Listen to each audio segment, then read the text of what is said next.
Muita liderança que deseja servir a Deus com os nossos talentos, com os nossos recursos. E nós vamos continuar. Uma das coisas que eu concluí com essa conferência é que a gente vai precisar colocar muita coisa no eixo, ajustar muitas coisas, que essa multiplicação, o pastor Sabá estava ensinando para a gente que toda vez que vai multiplicar a célula lá na Igreja da Paz, o que eles fazem é rearranjar todo o esquema das células. Então, às vezes, ele tira a célula de alguém, coloca com outro, conecta com outro, esse aqui passa por de cá, o de cá passa por de lá. E todas as vezes que acontece a multiplicação, ele reorganiza para que a coisa seja feita de forma harmônica e a coisa funcione bem. Então, olha só.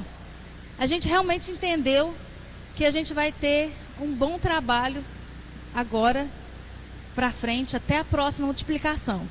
E quando acontecer a próxima multiplicação, a gente vai ter o trabalho de reorganizar mais uma vez.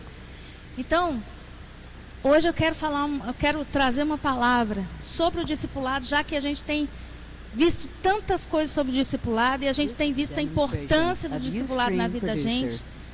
A gente tem visto a importância desse ensinamento de Jesus para nós.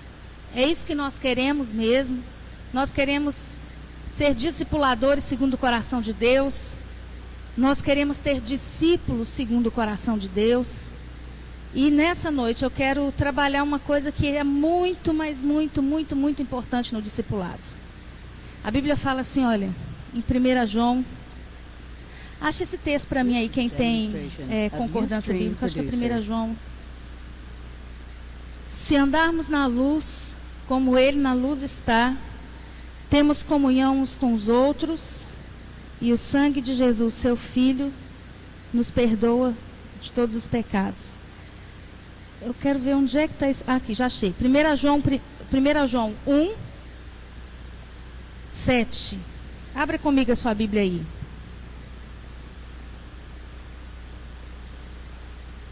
This is a demonstration of Ustream Producer.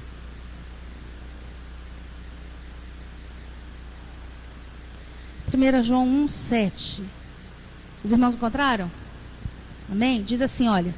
Mas se andarmos na luz, como Ele na luz está, temos comunhão uns com os outros, e o sangue de Jesus Cristo, seu Filho, nos purifica de todo pecado. Um tempo de discipulado, ou discipulado, é um tempo de comunhão, de aliança entre duas pessoas. É claro que eu não preciso ter a maior afinidade do mundo com essa pessoa para que eu possa discipulá-la. Mas tem um princípio aqui que precisa ser visto se eu quiser ser um bom discípulo ou um bom discipulador. O princípio que está aqui é o princípio de andar na luz, na transparência, ou o que eu vou chamar aqui de prestação de contas. Sabe, queridos, o reino de Deus e o discipulado acontece se houver o andar na luz, a prestação de contas.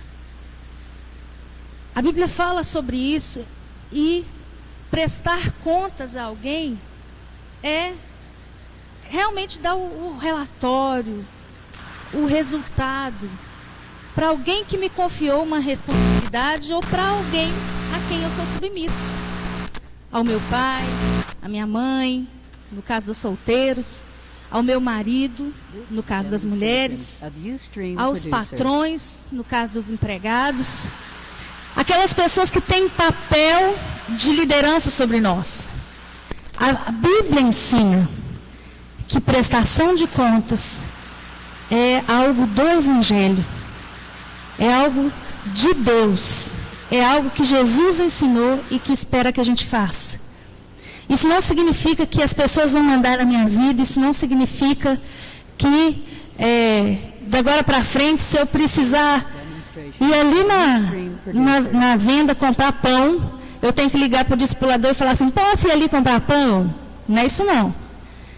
Mas a prestação de contas diz respeito a andar na luz, a andar em transparência. Algumas vezes o discipulado não flui porque não há condição de ter transparência. Não há condição de ter comunhão. E a Bíblia diz que só há comunhão quando houver o andar na luz. E aí a Bíblia diz que se houver pecados, mas há transparência, há perdão de pecados e há restauração da comunhão. Eu sei que nós estamos aprendendo muitas coisas e nós vamos continuar aprendendo muitas coisas. Né? Cada vez que a gente ouvir os nossos pastores, nós vamos aprender mais ainda. Mas isso aqui é uma coisa que hoje eu quero te ensinar, trazer para você, para que você faça lá no seu discipulado e com o seu discipulador. Prestação de contas. A Bíblia fala assim, olha, antes disso, quantos aqui tiveram uma criação em que os pais,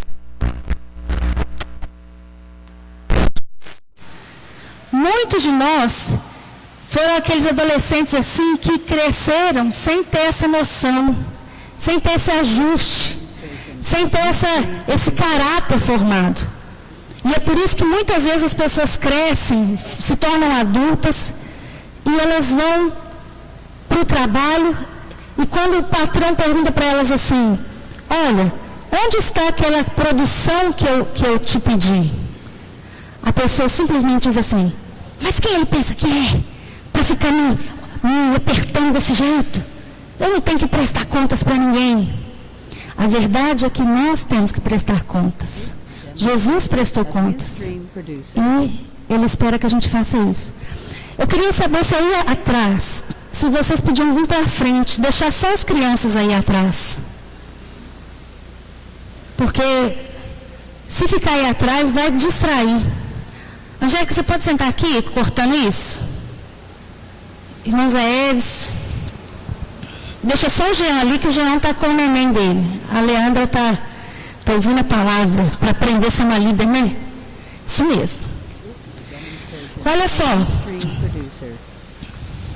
A vida cristã, queridos, não acontece sem prestação de contas. Eu contei essa história lá no nosso grupo de discipulado um dia desses, que numa dessas últimas ceias aí, eu estava ministrando a ceia e de repente eu vi um dos irmãos levantando, simplesmente saindo por ali e indo embora. E eu fiquei pensando assim,